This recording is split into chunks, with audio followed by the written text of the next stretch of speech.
करना, कोई कहेगा वैसा मत करना। आपकी भक्ति क्या कह रही है, आपका विश्वास क्या कर रहा है? दासी मैया जिनकी शादी हो गई, कपड़ा बुन रहे हैं, घर में खाने के लिए कुछ नहीं है, केवल एक झोपड़े के अंदर दासी मैया रह रहा है, अपनी पत्नी के साथ, अपने बच्चों के साथ, अपने परिवार के साथ, कुछ नहीं, कपड़ा बुना। पत्नी ने कहा 6 दिन हो गए हैं, 6 दिन से घर में अन्न का दाना नहीं है, 6 दिन से अन्न का दाना घर के अंदर नहीं, भोजन के कारण बच्चे भूखे हैं, मैं भी भूखी हूं, आप भी भूखे हो, आप कपड़ा बनाकर बेचते क्यों नहीं हो? दासी मैया ने कहा मैं कपड़ा बना रहा हूं, अब की बार ऐसा कपड़ा बना रहा हूं कि उस कपड़े की कीमत बहुत मिलेगी, और कपड़े की अगर कीमत मिलेगी तो अपना पेट भराएगा। दासी मैया कपड़ा बनाते बनाते 15 दिन हो गए, 15 दिन तक घर के बच्चों के मुख में निवाला नहीं है, धर्म पत्नी के मुख में एक निवाला नहीं है, एक निवाला नहीं घर के अंदर। ऐसे कई घर हैं इस भारत की भूमि पर, इस मृत्यु लोक में, पूरे विश्व में ऐसे कई घर हैं जिनके घर में गुजारा करने की भी आफत है, पहनने के कपड़े नहीं, किसी के यहां पर भोजन नहीं, किसी के यहां जमीन नहीं, किसी के यहां दुकान नहीं, कोई पूरी जिंदगी किराए के मकान में निकाल देता है, नहीं है। मेरा एक निवेदन है, इस कथा को जितने छत्रपति संभाजी नगर के श्रोता भाई बहन श्रवण कर रहे हैं उनसे निवेदन करूंगा, आप हाथ का ठेला लगा रहे हो, सब्जी का ठेला लगा रहे हो, फल का ठेला लगा रहे हो, धक्के की जिंदगी जी रहे हो, दरवाजे पर बैठे हो, कहीं ना कहीं तुम दास्य भाव की जिंदगी जी रहे हो, तकलीफ में जिंदगी जी रहे हो, बहुत दुख की जिंदगी जी रहे हो, बहुत कष्ट की जिंदगी जी रहे हो, उनसे केवल निवेदन करूंगा 3 महीने 2 जगह पर जल चढ़ाना प्रारंभ कर दीजिए, केवल 3 महीने। एक शंकर भगवान के शिवलिंग पर, दूसरा बेलपत्री के पेड़ के नीचे, 2 जगह पर जल चढ़ाना 3 महीने लगातार चालू कर दो, बाबा तुम्हारा हाथ पकड़कर तुम्हें उन्नति की सीढ़ी पर चढ़ा देगा। हमें कोई चमत्कार करना नहीं आता, छोटा सा पौधा है, उसकी पत्ती को तोड़कर आप चढ़ा रहे हो महादेव को, उसमें श्रेष्ठता नहीं है, वो छोटा है। बेलपत्री के वृक्ष की से एक बच्चा अपनी मां की गोद में बैठने के लिए दोनों हाथों से कभी तोड़कर शंकर जी को नहीं चढ़ाना चाहिए।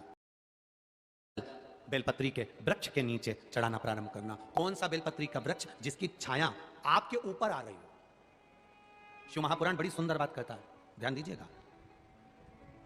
जिस बेलपत्री का पौधा तुम्हारे सिर का, और ये दोनों हाथ ऊपर कर लो, अपन खड़े हुए और खड़े होकर दोनों हाथ ऊपर करें, इतना बड़ा बेलपत्री का पौधा है, उस बेलपत्री के पौधे की पत्ती को कभी तोड़कर शंकर जी को नहीं चढ़ाना चाहिए।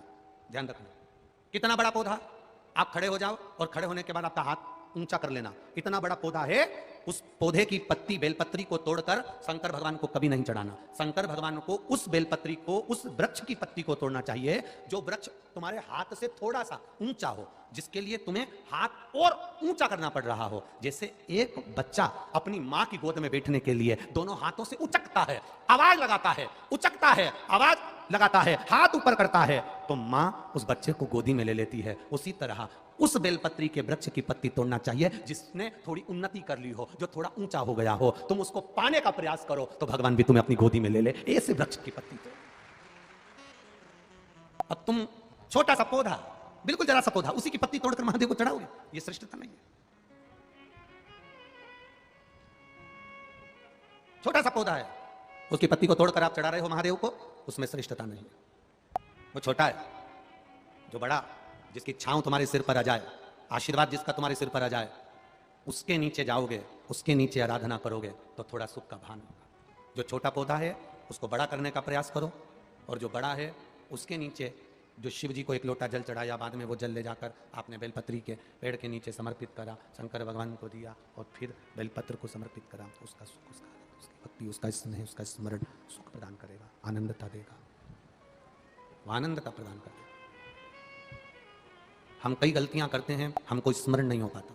आप में दूसरा, उसी जल को बचाकर बेलपत्री के वृक्ष के 2 जगह पर जल चढ़ाना पड़ा, चढ़ाओ 2 जगह जल, और बड़े भाव से निवेदन कर चढ़ाओ, भक्ति के साथ जाता है, करते रहो। प्रैक्टिकल जरूर करना चाहिए। एक महाराज जी प्रवचन दे रहे थे, प्रवचन में कह रहे थे मदिरा नहीं पीना चाहिए, शराब नहीं पीना चाहिए, गटर का पानी है, गंदा पानी है, नाली का पानी है, मत पियो। महाराज जी के पहचान का कोई बैठा था, उठ के खड़ा हो गया, उसने कहा महाराज तू इतनी बड़ी बड़ी बातें कह रहा है, तेरा सगा भाई पी के तो नाली में पड़ा है, तू इतना बड़ा बड़ा प्रवचन दे रहा है, तेरा सगा भाई पी के गटर में पड़ा है, और तू कह रहा है कि मदिरा नहीं पीना चाहिए, शराब नहीं पीना चाहिए, गंदा नाली का पानी है। महाराज जी को क्रोध नहीं आया। महाराज जी ने कहा भैया देखो, मैं भी कथा कह रहा हूं, वो भी कथा कह रहा है, मैं मुंह से समझा रहा हूं, वो प्रैक्टिकल करके दिखा रहा है। आप मुझसे नहीं समझ सकते तो गटर में पड़े हुए, नाली में पड़े हुए व्यक्ति को देखकर तो समझ सकते हो ना कि मदिरा पीने वाला, नाली का पानी पीने वाला गला पकड़ रहा है बाबू, गटर का पानी पीने वाला गटर में पड़ा हुआ, तुम देखकर तो समझ जाओगे उसको। आप उसको देखकर तो समझ सकते हो ना, आप उसको जानकर तो समझ सकते हो ना। प्रैक्टिकल जरूर करो। जितने लोग बैठे हैं कथा श्रवण करने के लिए, जितने लोग टीवी पर सुन रहे हैं, जितने फेसबुक यूट्यूब पर कथा सुन रहे हैं, उनसे निवेदन करूंगा, आपके गले में अगर रुद्राक्ष है, आप अगर सीहोर के रुद्राक्ष को धारण करते हो, आपके गले में लाल धागे में अगर रुद्राक्ष पड़ा हुआ है, दुकान पर बैठे हो, आधा घंटा हो गया, कोई ग्राहक नहीं, कोई ग्राहक नहीं, आप उस रुद्राक्ष का स्मरण कर श्री शिवाय नमस्तुभ्यम श्री शिवाय, थोड़ा आराम से बोलना, जल्दी जल्दी सब्जी काटते ऐसी मत काट देना, बहुत प्रेम से। आपको लग रहा है ग्राहक नहीं, मेरी दुकान में कोई व्यापार नहीं चल रहा, आज तो दिन भर से बैठा हुआ हूं, आज कोई काम नहीं लगा, आज कोई तकलीफ आ रही है, बस उस रुद्राक्ष का स्मरण कर मेरे शिव का स्मरण करना। क्यों? क्योंकि विद्येश्वर संहिता में, शिव महापुराण की विद्येश्वर संहिता में देवाधिदेव महादेव माता पार्वती से कहते हैं, तुम रुका जी चंचुला देवी से कहते हैं कि भगवान शंकर के नेत्र अश्रु से गिरे हुए अश्रु से ये रुद्राक्ष का पौधा उत्पन्न हुआ है। ये रुद्राक्ष कोई दूसरा नहीं है। शंकर पार्वती से, माता सती से कहते हैं, पार्वती ये मैं रुद्राक्ष के रूप में स्वयं शिव भक्त के साथ रहता है और उसके सम्मुख में प्रकट हो जाता है। जब वो चोर को कुबेर बना सकता है तो आपको क्यों नहीं दे सकता?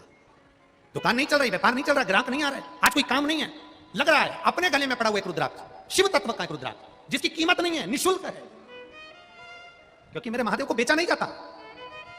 क्यों सीहोर का रुद्राक्ष निःशुल्क मिलता? क्यों? कंकर शंकर की महत्वता वहां की। इतने रुद्राक्ष का महत्व क्या है आखिर? उस रुद्राक्ष की मूलता क्या है आखिर?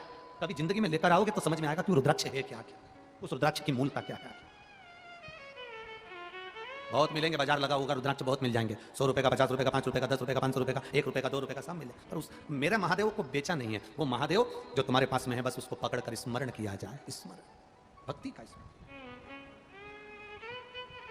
वो कहते हैं ना, जब कोई नहीं आता मेरा बाबा आता है, मेरे दुख के दिनों में बड़े काम आता है, मेरे दुख के दिनों में वो बड़ा काम आता है। आपका भरोसा, आप उसका विश्वास दृढ़ी रखिए। जब आप भरोसा दृढ़ी रखोगे तो वो आएगा। बेलपत्र उड़ी, दासी मैया की पत्नी के हाथ से बेलपत्र उड़कर जैसी बूढ़े पर गई, बूढ़ा शिव का रूप था, घर में अतिथि आए, मेहमान आए तो उसको भोजन कराइए, भोजन करा नहीं सकते तो उसको पानी पिलाइए, पानी नहीं पिला सकते तो उसको आसन देकर बिठा दीजिए। अतिथि मेहमान अगर तुम्हारे आया, कोई आया तो उसको भोजन कराओ, भोजन नहीं है आपके यहां, नहीं खिला सकते, पानी पिला दीजिए। पानी भी नहीं पिला सकते, ज्यादा अकड़ में जिंदगी जी रहे हो तो आसन दे दो, बैठो साहब, सोफा लगा है साहब, कुर्सी लगी है साहब, आसन दे दो, बिठा दो। आसन भी नहीं दे सकते तो मीठी वाणी दे दो, और मीठी वाणी भी नहीं दे सकते तो अपने चेहरे की मुस्कुराहट दे दो। इतना तो दे सकते। जो आए हुए अतिथि को भोजन नहीं देता, पानी नहीं देता, वाणी नहीं देता, आसन नहीं देता, एक बार मुस्कुराकर बात तक नहीं करता, समझ लेना उसने अपने बुढ़ापे पर कुल्हाड़ी मार ली और आपका बुढ़ापा ठीक नहीं निकलेगा। दर बतर जब तुम अपने बच्चों को आतिथ्य करना नहीं सिखाओगे, किसी का सम्मान करना नहीं सिखाओगे, तो वो बच्चा क्या तुम्हारा सम्मान करेगा?